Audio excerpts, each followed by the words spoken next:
Hi, I'm Cam Kelly. I'm the construction assistant here with Habitat. I'm on site at Women's Build 2K16. And today, I'm going to show you how to side.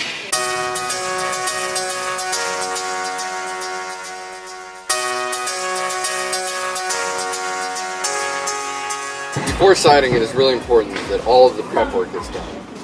So before you can side, please go watch the video on siding prep. Before we can begin siding, we must first make sure that the surface is flat all the way around the house. So if your house wrap is not totally tight, please fix that first. There are a few general rules to keep in mind when siding.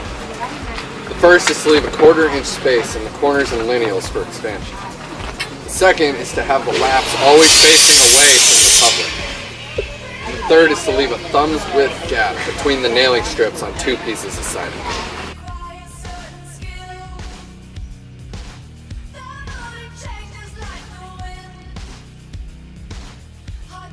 The very first piece of siding will lock into the starter strip. It is really important that it locks fully in because it will affect all the pieces of siding further.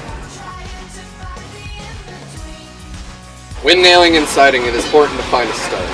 You can use the cap nails in the blue board and the house wrap as a guide. When nailing, it is also important not to hammer the nail all the way in. 2 pieces of siding will lock together.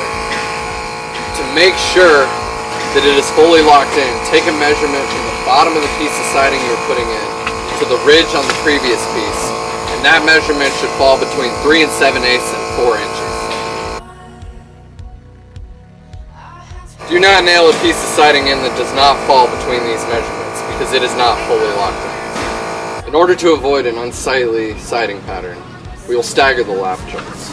Only every 4th piece going up the house should the lap joints line up vertically.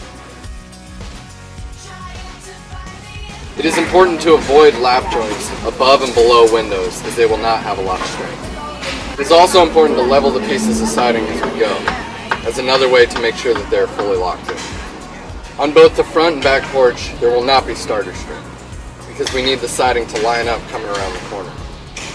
Thus, we will use J-channel that will sit on top of the deck boards and use our square to square around the corner so that the siding pieces line up.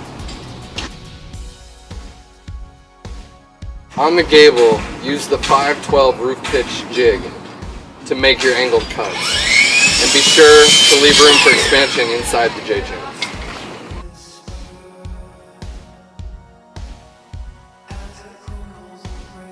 The last piece of siding on the gable will not have a nail strip, so place a bead of glue before locking it to the previous piece.